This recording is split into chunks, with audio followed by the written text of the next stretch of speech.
A partir de ahora, el análisis, la información, los temas de la actualidad y las tendencias están en una sola frecuencia. Frecuencia Política. En tu compu, en tu celu, en tu tablet. Aquí por www.radiolacalle.com. Comenzamos.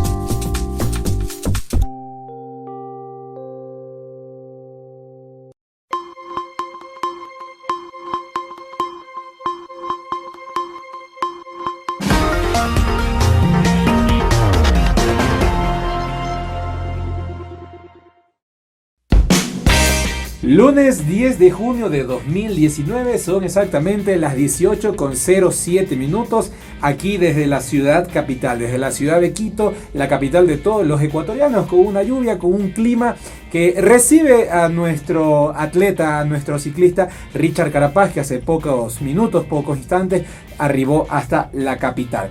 Y el saludo de buenas tardes, buenas noches o buenos días, donde quiera que usted nos sintonice, a la hora que nos vea. Recuerde que Frecuencia Política está en vivo en este momento por la señal de www.radiolacalle.com. Además, en redes sociales, por la cuenta de Twitter @frecupolítica y también por la cuenta @pavelml.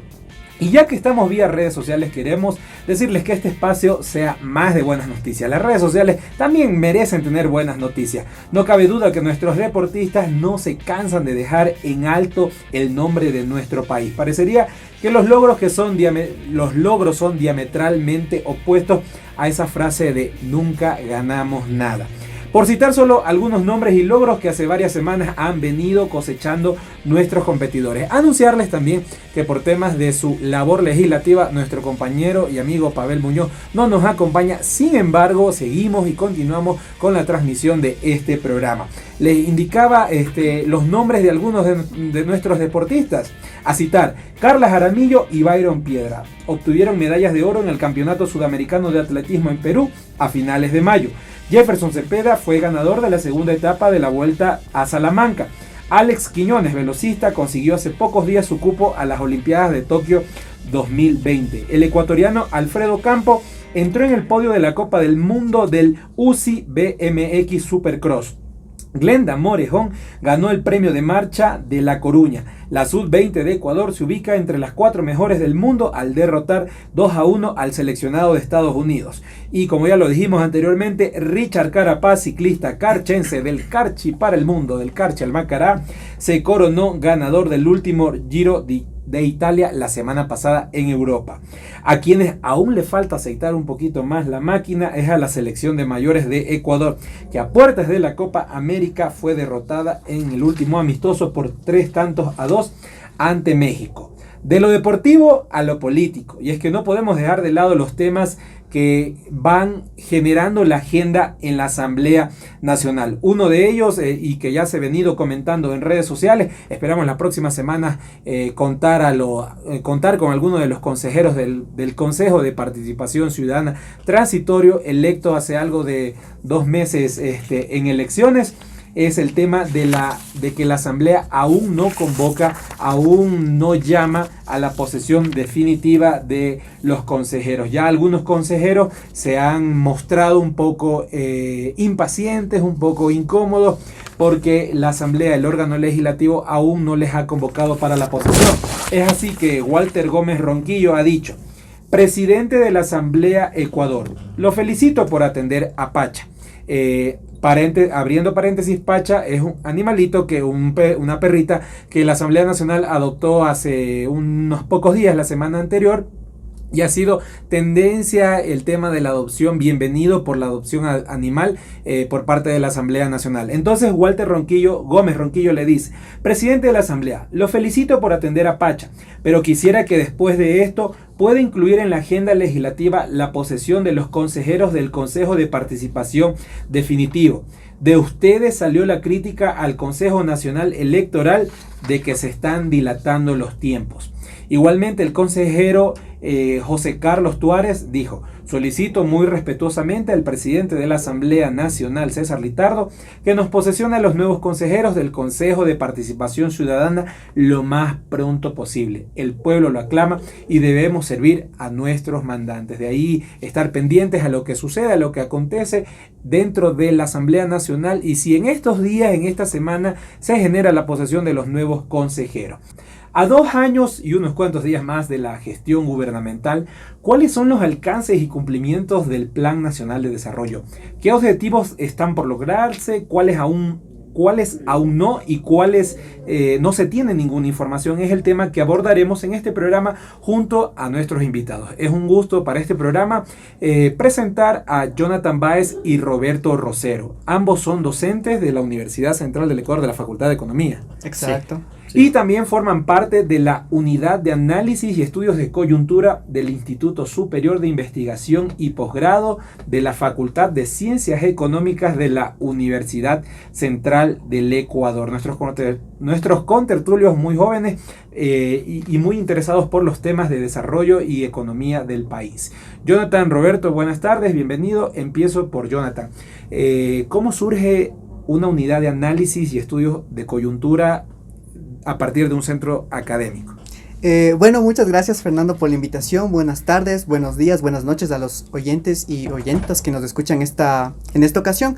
Pues para nosotros era fundamental, de alguna manera, contrarrestar con evidencia empírica lo que se estaba diciendo en grandes magnitudes en medios tradicionales, incluso en espacios académicos tradicionales desde una perspectiva un poco ortodoxa, ¿no? Que en lugar de basarse en estudios y en análisis, era una búsqueda de solo implementar algún tipo de idea que beneficie a un solo sector en desmedro de otros, sin encontrar con ningún aval académico que permita decir que eso va a ser bueno, va a ser correcto, ¿no? El caso de la planificación es un ejemplo, los estudios que se hicieron previamente a adquirir un acuerdo con el FMI son otros, el tema de la reforma laboral, el tema de política monetaria y ahora el tema que estamos observando de planificación. Entonces, todos estos espacios nos parece a nosotros que en la Facultad de Economía y como universidad pública es la obligación contrarrestar las varias opiniones que se hacen sin ningún sustento con información, con un estudio, con análisis, con investigación. Me voy ahora con Roberto. Roberto, ¿por qué analizar y evaluar al Plan Nacional de Desarrollo? Buenas tardes y bienvenido. Gracias, buenas tardes con todos. Bueno, realmente un gusto estar aquí y lógicamente sumarme también a las palabras también de Jonathan.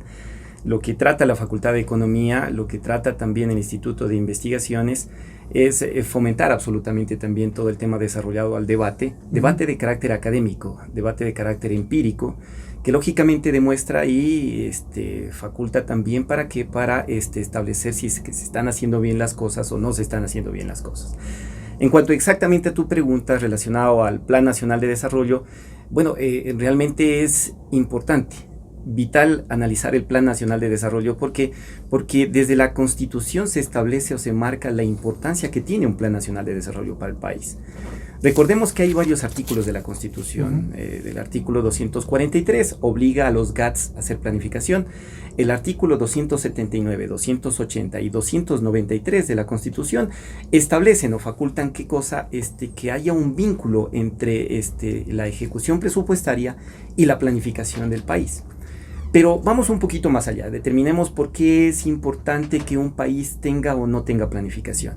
Desde un aspecto metodológico, el plan de trabajo de cualquier político, de cualquier gobernante, debe de plasmarse en una planificación que debe de ser cuantificable, que debe de ser medible. ¿Para qué? Para precisamente establecer si es que se están cumpliendo los objetivos de su plan de trabajo o no se están cumpliendo los objetivos del plan de trabajo. Bueno, vamos a analizar creo que en el camino dos aspectos.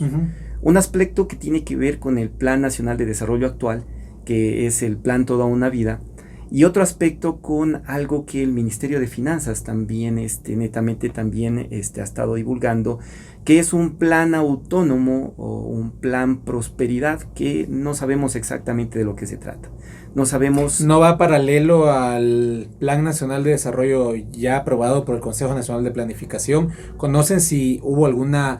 Al Plan Nacional de Desarrollo lo aprueba el Consejo Nacional de Planificación? ¿Tienen ustedes, Jonathan, Roberto, conocimiento de que si este Plan Prosperidad pasó un proceso similar? No, por supuesto. Hemos analizado, hemos investigado y al parecer este nuevo plan que habla especialmente el Ministerio de Finanzas o hablan otras autoridades también del gobierno actual, no tiene ningún sustento, y no tiene ningún sustento desde la parte metodológica hasta la parte legal. Ahora voy con Jonathan a propósito del tema que mencionas de Plan Prosperidad. En este análisis que han hecho, ¿se puede visualizar o hay alguna referencia si este plan alterno, digámoslo así, el Plan Prosperidad está siendo tomado como un insumo de la planificación oficial? Bueno, ahí primero me gustaría decir un paso previo, ¿no? Okay. Que es por qué hacer planificación. ¿Cuándo empieza la planificación en el país? En el país, la primera sección institucional dedicada a esto es la JUNAPLA, que se crea en 1954. Esta de alguna manera nace como la necesidad del país de planificar el desarrollo, ¿no? Entonces es muy curioso, yo aquí he sacado una cita de un historiador, de Juan Paz y Miño, que también ha sido invitado acá, sí, en la que la oligarquía de ese tiempo, ¿no? Los grupos de poder de ese tiempo le decían a estos economistas que estaban en la completa locura, que querían planificar, que iban a planificar, se les llamaba quicuyos, ¿no? Como esta mala hierba que crece y que no sabe qué hacer. ¿Qué nos decía Juan Paz de Miño? Decía que las oligarquías de la época y los grandes medios de comunicación atacaban argumentando que ellos no sabían nada de la realidad. Entonces vemos cómo desde los grupos de poder, desde ciertas secciones, siempre se ha atacado el tema de planificación, ¿no? Se atacó la JUNAPLA con este peyorativo de quicuyos, y me parece que eso nos sitúa en la importancia de la planificación como una forma de generar desarrollo, es decir, generar calidad de vida para el conjunto de la población y no solo un pequeño sector, una élite, ¿no? Entonces a mí me parece sumamente pertinente indicar cómo existía como Roberto nos mencionaba bien, la Constitución establece que la planificación de desarrollo debe estar articulada a un plan. En este caso, el plan el que se aprueba, con el que se gana elecciones, era el plan Toda una Vida. El plan Toda una Vida es el que establece la serie de metas y objetivos de los cuales se levantó el estudio en el Instituto de Investigaciones de la Facultad de Economía. Y mientras que el Plan Prosperidad no tiene metas, no tiene una forma de medir, no tiene una forma de diagnosticar, en realidad el Plan Prosperidad... Podría decirse que es coyuntural por el tema del acuerdo con el Fondo Monetario Internacional. Totalmente. Y ahí a mí me parece que Roberto nos puede dar una guía más amplia de lo que implica el plan real que tiene el país de desarrollo, que es el plan Toda una Vida. Voy a eso. Para las personas que nos están siguiendo o que recién se están conectando, para contextualizar. Roberto Rosero y Jonathan Báez, dos jóvenes economistas, ¿verdad? Dos jóvenes economistas ecuatorianos, docentes académicos de la Universidad Central del Ecuador, de aquí, de la capital, y que pertenecen a la Unidad de Análisis y Estudios de Coyuntura del Instituto Superior de Investigación y Posgrado de la Facultad de Ciencias Económicas de esta universidad. Han elaborado conjuntamente en colectivo una evaluación al Plan Nacional de Desarrollo. Pueden seguir este portal, esta página, voy a hacer una infidencia si me permiten, coyunturaicip.wordpress.com. Ahí pueden encontrar todos los artículos, todo el material académico que se ha venido generando de la Unidad de Análisis y Estudios de Coyuntura, particularmente de la evaluación del Plan Nacional de Desarrollo. Para ir a la consulta de Roberto, que era básicamente sobre la metodología, ahí cito una línea que me parece interesante como introductoria a esta evaluación. Ustedes dicen, es por esto que es importante que la academia haga conocer a la comunidad sobre la evaluación en los avances de la planificación nacional a través de su Plan Nacional de Desarrollo, el que consta de 9 objetivos que a continuación debemos analizar. La metodología establecida es hacer una semaforización. Cuéntanos un poquito más de la metodología, Roberto. Bueno, en definitiva, la idea también de analizar el plan de desarrollo se establece también en el informe presidencial del 24 de mayo de todos los años. ¿Y por qué motivo? Porque generalmente el informe presidencial se lo hacía con los avances del Plan Nacional de Desarrollo. si es que se consiguieron las metas, se están consiguiendo los objetivos, o si es que hay retrasos sobre los objetivos planteados en el plan de trabajo estructural. ¿Qué es lo que pasó? Nosotros también vemos aquí que el 19 de mayo sale un decreto ejecutivo, el decreto ejecutivo 732, en donde prácticamente se cierra las EMPLADES y se adjunta al Instituto Nacional de Estadística y Censo a la presidencia de la República. Esto no sabemos con qué fin, con qué afán, pero de todas maneras siempre el encargado de realizar netamente el seguimiento y la evaluación del Plan Nacional de Desarrollo era EMPLADES. Entonces vemos que hay una falencia, hubo una falencia específica, de lo cual establecimos ese ámbito, de lo cual la academia también debe de corroborar y debe de establecer si es que estamos cumpliendo o no estamos cumpliendo las metas propuestas por el plan. Ahora, te voy a mencionar algunos aspectos relevantes del plan. El plan tiene 9 objetivos. Esos 9 objetivos se articulan con más de 140 metas, son alrededor de 149 metas. Aquí lo importante es establecer que cerca de 40 metas, estamos hablando de 39 metas, están en un estado de semáforo rojo, es decir, que no se ha alcanzado. Y esas metas están incluyendo temas como pobreza, temas como por ejemplo desempleo, temas como por ejemplo acceso o igualdad, por ejemplo de género, etc. Pero lo más preocupante que vemos de nuestro Plan Nacional de Desarrollo es que más de 70 metas que el gobierno estableció y propuso están en construcción. Esto quiere decir que ya han pasado 2 años del gobierno y que todavía tenemos metas que están totalmente en construcción o no hay información sobre las metas que el gobierno se planteó al principio de su gestión. Entonces sí debemos de analizar y debemos de establecer muy adecuadamente qué es lo que está pasando con cada una de esas metas. ¿Por qué el 19 de mayo sale este decreto? ¿Y por qué también no tenemos resultados acerca de la evaluación del Plan Nacional de Desarrollo? Si es que este Plan Nacional de Desarrollo, que se llama Toda una Vida, ¿es el vigente o no es el vigente? O si es que tenemos otro plan alternativo en donde prácticamente establecemos nuevas metas, nuevos objetivos, etc. Porque la Constitución es clara. La Constitución en su artículo 293 establece de que la ejecución presupuestaria debe de vincularse directamente con el Plan Nacional de Desarrollo. Y bueno, ahorita ya estamos hablando acerca del Fondo Monetario Internacional, de lo cual vamos a tener 10.300 millones de dólares adicionales, pero no sabemos en qué áreas van a ir. Muchas de las autoridades del gobierno han manifestado que van a ir en áreas sociales, van a ir en temas económicos, de incentivos, etcétera, pero aún no se han planteado metas específicas en donde se demuestre de una manera cuantitativa cómo va a representar el mejor desempeño de la economía del país, el mejor desempeño de la sociedad y el mejor desempeño en un tema también ambiental. Ahora, Jonathan, con esto que nos comenta Roberto, ¿cuán ajustado entonces estaría el Plan Nacional de Desarrollo actual a lo que se propuso en campaña? ¿Se está implementando? ¿No se está implementando? ¿Se están haciendo los esfuerzos? ¿Cuál es tu criterio? Bueno, en el tema de qué tanto se ha cumplido, no hay que ver cuántos son. Roberto nos hablaba de 9 objetivos generales, que 7 están en rojo y 2 están en amarillo. Quiere decir que casi el 80% de los objetivos no se han cumplido, están en rojo, como pueden ver en la investigación.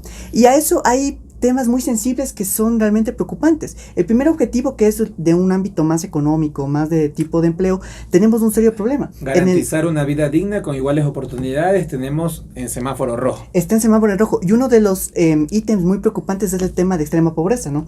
Se menciona que al 2021 se establece que la extrema pobreza está en un nivel de 3.5%. En diciembre de 2019, la pobreza extrema era del 8.4%, es decir, más de la mitad. Y, como mencionaba Roberto, con el acuerdo con el FMI, es muy probable que la pobreza, en lugar de ir disminuyendo, vaya aumentando. Y aquí quisiera solo hacer hincapié en este tema del INE, que es un tema realmente preocupante, ¿no? No tener información y no tener un ente que autónomamente y desde un ámbito público genere evidencia de qué es lo que está pasando con el plan y con otros indicadores, es muy preocupante. Ya el tema de la adscripción es un momento delicado, pero también hay que recordar en ese momento, Roberto, cómo el nivel de muestra disminuyó en un 45% entre diciembre de 2017 y diciembre de 2018, sin una explicación clara del INEC de por qué disminuía este tamaño de muestra. Ahora, perdón que te interrumpa, ahora que tomas el tema de la institucionalidad, los planes de desarrollo por lo general apuntan hacia la institucionalidad, y pongo dos casos. ¿No consideran entonces, por ejemplo, un error, ahora que estamos en la coyuntura deportiva, que se haya hecho el cierre o el cambio de nombre del Ministerio de Deporte, una Secretaría de Deporte, y lo que decía Roberto, el propio caso de las empleadas? Tú me contabas fuera de micrófono que tenías una información interesante de lo deportivo. Sí, Fernando, es sumamente importante que existe de parte, ahora que vemos, tú nombraste cerca de 9 actores representantes ecuatorianos que han triunfado en el ámbito deportivo, pero que son parte de un proceso, ¿no? Recordemos que de alguna manera la búsqueda de que el Estado esté presente en distintos sectores generó que se generen Ministerio del Deporte, que se generen los centros de alto rendimiento, y ahora estamos viendo resultados excelentes para el país. Ahora, ¿cuál es el problema? Según el decreto 373, se hizo la absorción de parte del Ministerio de Educación al Ministerio del Deporte, es decir, ya no tenemos nada al Ministerio del Deporte. En un momento en el que se habla de austeridad, de deuda, hoy salieron datos de la deuda en la que vemos que tan endeudados como nos dijeron que estábamos, pues no estamos. Y el mismo informe del FMI lo corrobora. Ahí hay que decir esto. Como decía Roberto, el presupuesto, la ejecución presupuestaria, hay que mencionar eso también, me parece importante. La inversión pública ha disminuido, pero la ejecución presupuestaria es la más baja entre 2012 y 2018, exceptuando el año 2016, en el que hubo una serie de shocks externos, incluido un terremoto, que hizo que la inversión bajara. La inversión en este momento está entre enero y septiembre, está en un 44%, cuando siempre se situaba por encima de 50%. En términos más sencillos, ¿qué significa eso? La ejecución presupuestaria no se está realizando, disminuye y no se está ejecutando tampoco. Y esto implica que la economía sufra una ralentización, es decir, no se está invirtiendo lo suficiente como para generar dinámicas endógenas de crecimiento y de desarrollo. Y ahí, permíteme decirte el tema del presupuesto, ¿no?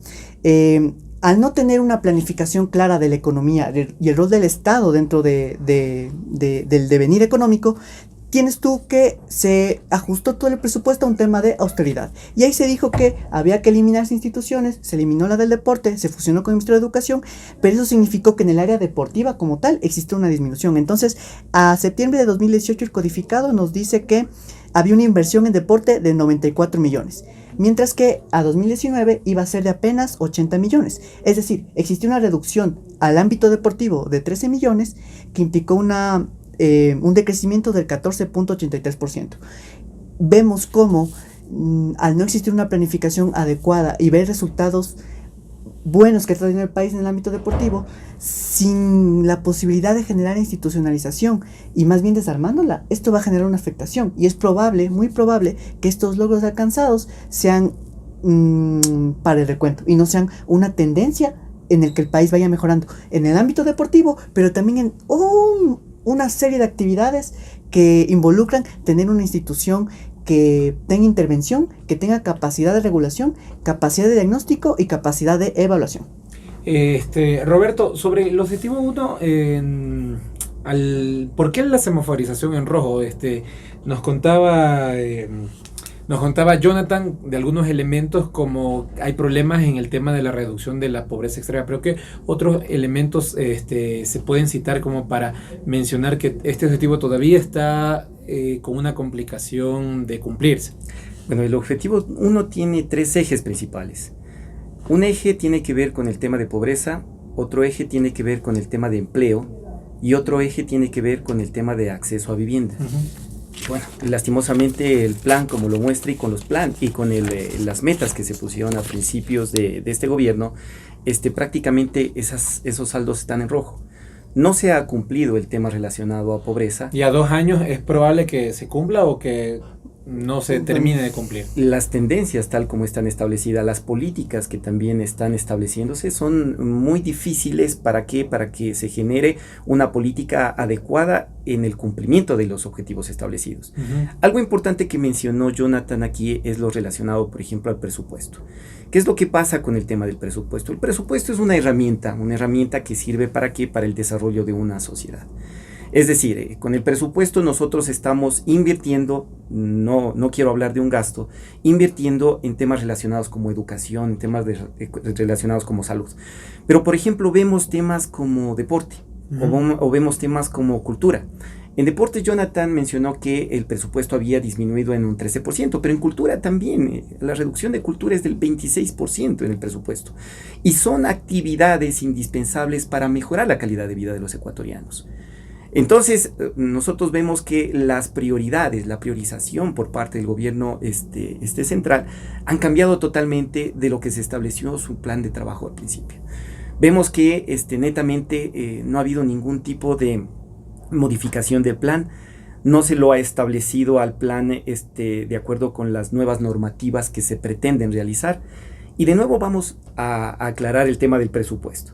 El presupuesto se establece con un tema de ingresos, los ingresos que se establecen mediante dos vías. Una que es mediante los impuestos que se cobran y otra vía que es mediante también los recursos naturales, en este caso el petróleo. Bueno, primero, si es que analizamos desde el tema relacionado a los impuestos que nosotros estamos cobrando, nos quieren hacer creer que es un tema de gasto, de que el tamaño del Estado es excesivo y de que se debe reducir ese gasto mal habido, ese gasto que está relacionado con educación, con salud, con deporte o con cultura. Pero eso no es así. Lo que hemos visto es una reducción de ingresos. Y eso está establecido en la Ley de Fomento Productivo con lo relacionado, por ejemplo, al impuesto a la renta. Ahora, también hemos visto que se ha incrementado también el precio del petróleo. Bueno, nadie nos habla, nadie nos explica qué es lo que se está haciendo con los excedentes de ese precio del petróleo.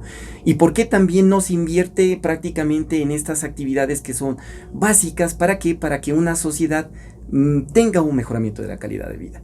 Entonces es necesario que se tenga un plan de desarrollo que tenga tres ejes específicos. Un eje que sea en el tema social, un eje que sea en el tema económico y otro eje que sea también en el tema ambiental. Por ejemplo, vemos que hay un objetivo, el objetivo 9, que tiene 3 metas. Únicamente tiene 3 metas ese objetivo y las 3 metas están en construcción. Procuremos avanzar así monosílabamente para poder abarcar todos los objetivos. Quiero irme con el objetivo 2, nuevamente hacer un recuento a las personas que se están conectando, que nos están viendo, que nos están sintonizando y a los que van a ver este reprise. Roberto Rosero y Jonathan Báez, académicos docentes de la Universidad Central del Ecuador y de la Unidad de Análisis y Estudios de Coyuntura, nos comenta este estudio, este análisis que han realizado sobre el Plan Nacional de Desarrollo. El objetivo 2, afirmar la interculturalidad y plurinacionalidad revalorizando las identidades diversas. Está en semáforo rojo. ¿Qué opinión te merece, Jonathan? Bueno, ese objetivo en especial es uno de los más preocupantes porque es el que menos información presenta. Es decir, ¿cómo vamos a evaluar si no sabemos cuánto es? Pero esto apunta a algo más específico, que en el gobierno actual el diagnóstico previo de estudios es lo que menos se hace para ir a tomar una decisión. Bien lo decía Roberto, la planificación me implica generar un proceso de diagnóstico que me permita dar el seguimiento después de hacer la evaluación de lo que está pasando. En ese indicador no tenemos, pero hay que traer nuevamente el tema del acuerdo con el FMI. Por ejemplo, ¿qué evidencia empírica existía en la Ley de Fomento Productivo de que una remisión tributaria iba a ser buena para la economía, ¿no? Hay un artículo muy bueno de Piketty, Sáez y Echateva en el que se demuestra que los países que reducen impuestos o hacen remisiones no crecen más que los países que no lo hacen. Entonces ahí vemos evidencia de que esto no ocurre. ¿Qué pasaba con el acuerdo con el FMI, ¿no? Roberto nos indicaba bien qué es lo que está ocurriendo con el tema de la ley de fomento productivo, en la que nosotros en otro artículo logramos determinar que a los grupos económicos existe una seria indicio de que el nivel de remisión tributaria fue de 987 millones.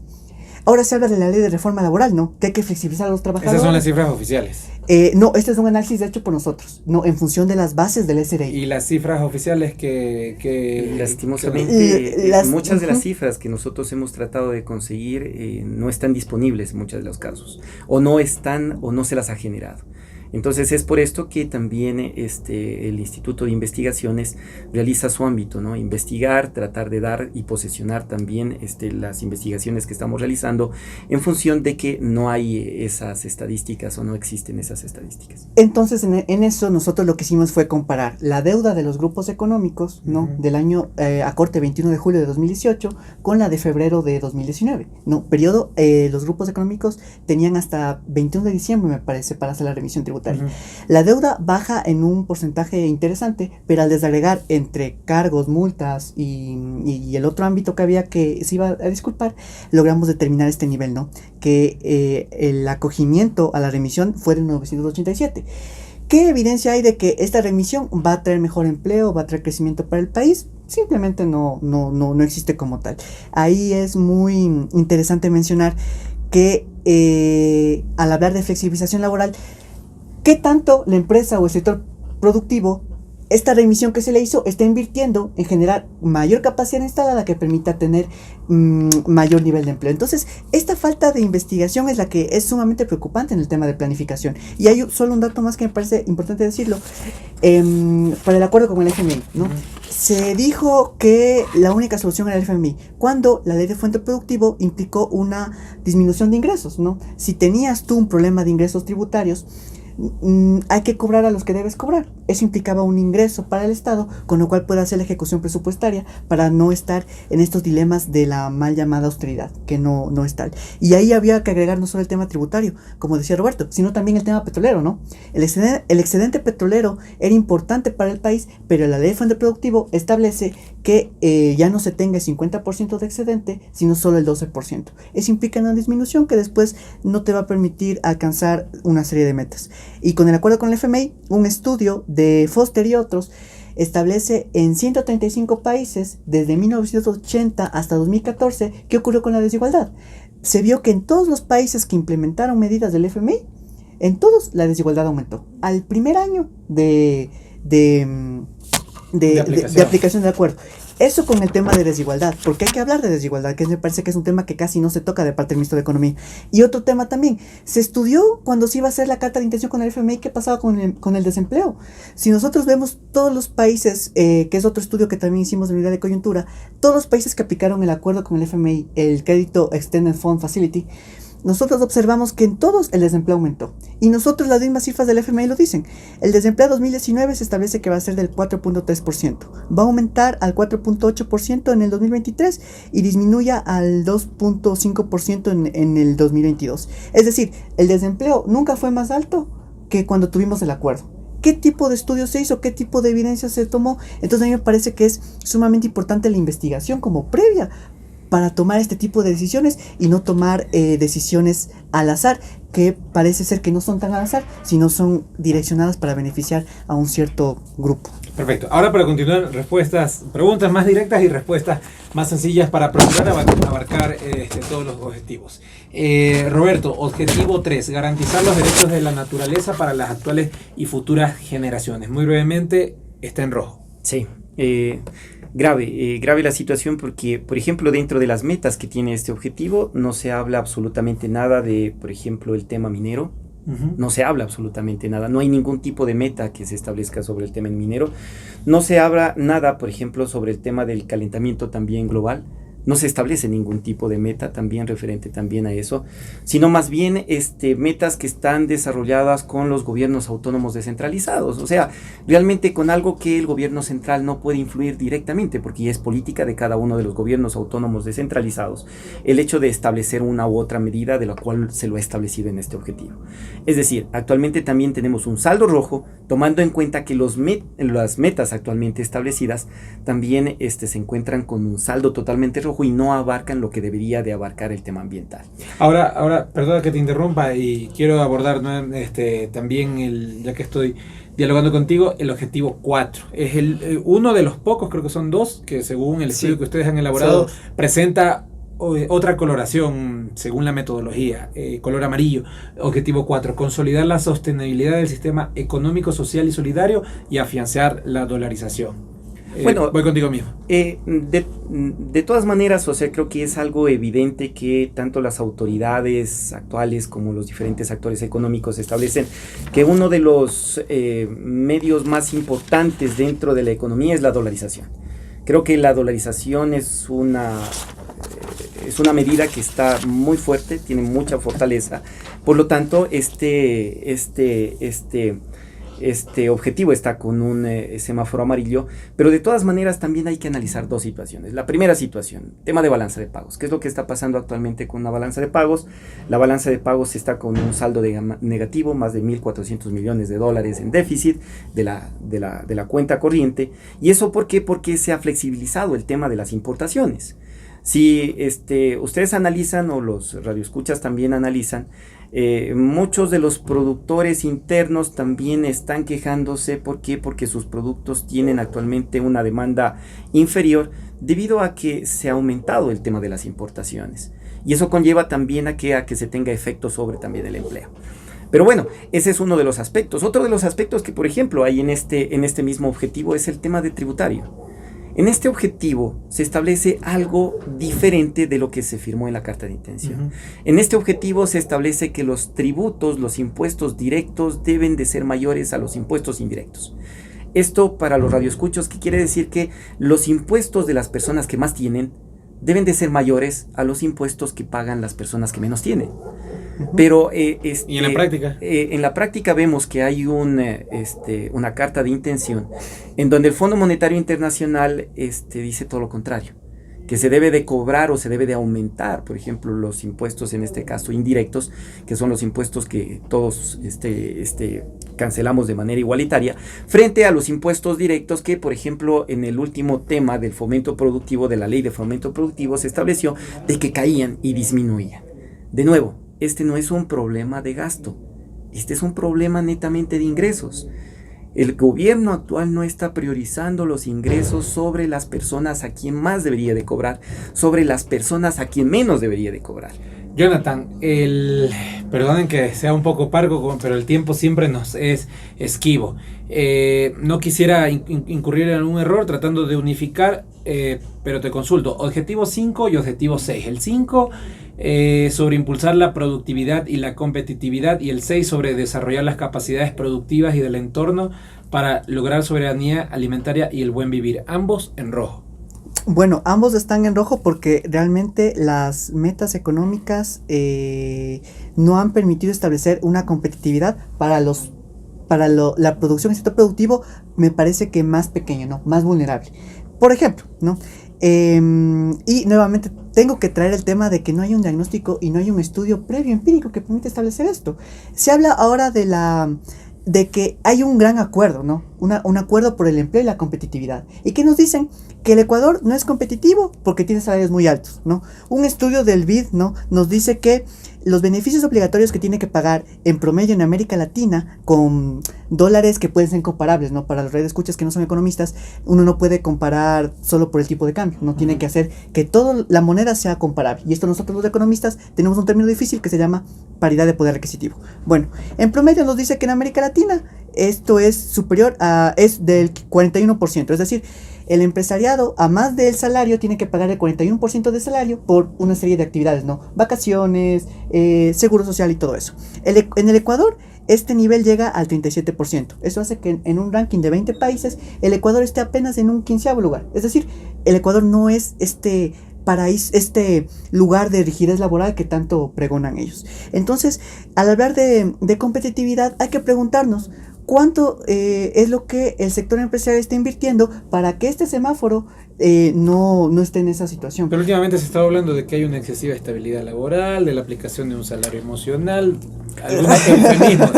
Para nada, hay varias situaciones que se deben analizar. En primera, el primer factor es que la producción generalmente tiene dos factores productivos. El uno que es el trabajo y el otro que es el capital. Se pide absolutamente que el factor trabajo trate de incidir de mejor naturaleza sobre el ámbito de producción, a llamarlo solamente que el trabajo sea el que cambie la productividad respectiva. Pero aquí nadie habla acerca del otro factor productivo que es el capital. No ha habido cambios de capital dentro también de las empresas. Bueno, aquí no hay que meter también, creo que también todo el empresariado en una sola bolsa. Hay muchos empresarios también responsables socialmente, etcétera. Yo creo que la mayoría de empresarios.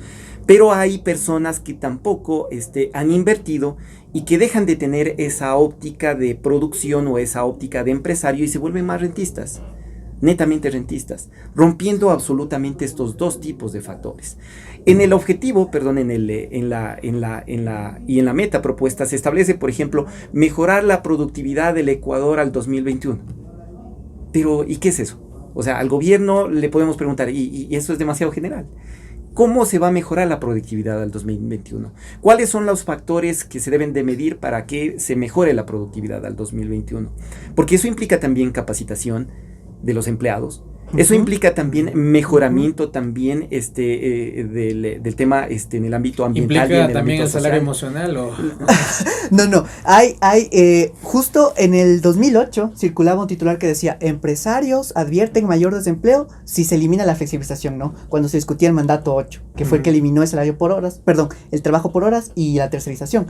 Vemos que eso no pasó. El desempleo bollantemente disminuyó y esto no ocurrió. Es porque hay una especie como de chantaje. Yo ahí agregaría lo que decía Roberto. Es verdad, no todos los empresarios hacen eso. Hay empresarios que pagan sus impuestos, pero con la ley de fomento productivo básicamente les premiaste a los que no pagaban y dijiste, no paguen, yo voy a hacer la remisión siempre. ¿Por qué la remisión no estuvo atada a un proceso en el que por cada $1 de remisión se crea tanto nivel de empleo, ¿no? Esto te permitiría generar una estructura de incentivos en la que la remisión estuviera atada a algo y no simplemente a perdonar impuestos y ya hacer esto. O igualdad de género, Exacto. o un montón de medidas también alternativas que también se pudieron haber también incluido dentro de la remisión tributaria. O sea, el tratar también de llegar a metas, a objetivos que se propuso el gobierno a través de posiblemente estas medidas, pero no solamente en función de un solo beneficio. A lo que tú mencionabas, algo muy importante me parece a mí es el tema del salario, no es salario emocional, no, sino es salario real, que se ve que hubo un aumento del poder adquisitivo real desde aproximadamente 2007-2008, que se mantuvo sostenidamente.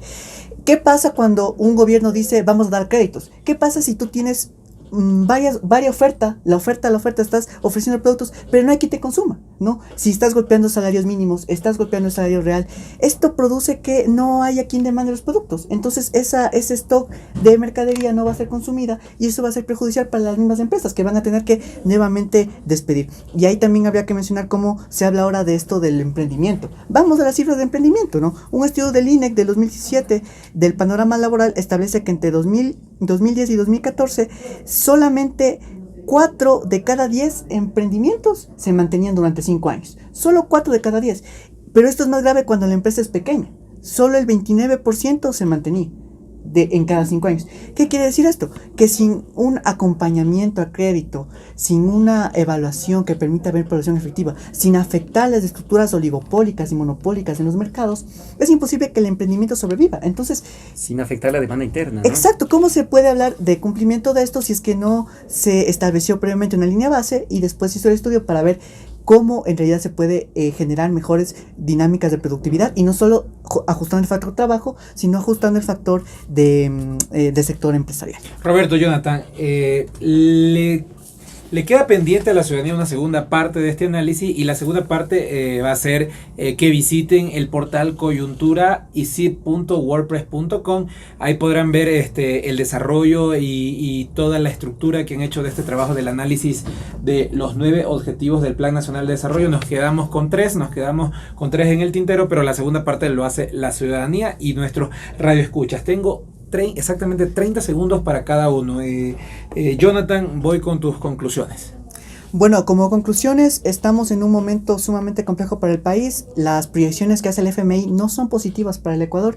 Sin embargo, me parece que todavía hay alternativas y algunas deben fijarse en función del estudio y de la investigación. Y el compromiso de la academia ahí es seguir investigando para de esa manera determinar cuál es el mejor camino que beneficia al conjunto de la población. Roberto, tus conclusiones en 30 segundos. Es necesario, sumamente importante establecer que el endeudamiento próximo que va a tener el gobierno debe de tener objetivos y metas establecidas. Debemos de saber en dónde va a estar invertido, de qué manera va a estar invertido, cómo van a estar canalizados todos estos recursos y de qué manera van a fomentar también el aspecto productivo y económico del país.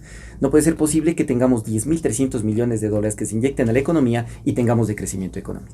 Roberto Rosero y Jonathan Báez, académicos y docentes de la Universidad Central del Ecuador, un gusto estar con nosotros, esperamos tenerlos en otra oportunidad. Buenas noches a nuestra audiencia, buenas noches Fernando. Hola Pablo. Hoy entre las redes sociales, se movió un poco este fin de semana el tema de la creación de la cuenta de Mashi Rafael Correa. Debut y despedida. Fue debut y despedida. Logró 40,000 seguidores, pero enseguida no sabemos qué pasó. Volvieron a bloquear la página y otra vez estamos con el tema de bloqueos. El compromiso social urgente, nuevamente Facebook censura la página @MashiRafael sin explicación alguna, vuelven a cerrar su página, el cerco mediático y político se extiende en las redes sociales. No silenciarán la verdad, nuestra lucha es la recuperación de la patria. Eso es lo que nos compartió Compromiso Social. Pero bueno, entre otras cosas tenemos el tema de Medardo Ángel Silva que se tomó las redes. Medardo Ángel Silva fue escritor, poeta, músico, compositor ecuatoriano, nació el 8 de junio de 1898 y se suicidó un 10 de junio de 1919. Hubiera tenido 21 años, hoy es un centenario de su muerte. Varios internautas compartieron varios de los libros o poemas y todo lo que había publicado. Entre ellos está El árbol del bien y del mal, María Jesús, La máscara irónica, y su obra más mencionada es El alma en los labios. El poema fue escrito por Silva presuntamente unos días antes del suicidio y fue enteramente dedicado a Rosa Amada Villegas, la musa del autor. Este poema se convirtió en un popular pasillo interpretado por Julio Jaramillo. Medardo Ángel Silva fue uno de los integrantes de la generación de los decapitados. Con gran influencia del poeta nicaragüense Rubén Darío. Así que con esta información que nos da la Pauli, siempre muy asertiva con lo que dice en las redes sociales. Y hablando de redes sociales, Pauli, que no se olviden sintonizarnos. ¿Cuándo nos tienen que sintonizar en el reprise? Así es, este miércoles a las 21:30 por la página de Pavel Muñoz. Así es, y si hoy ya es miércoles, usted ya lo está viendo. Entonces, con nosotros será hasta la próxima semana. Muchísimas gracias por sintonizarnos. Un gusto.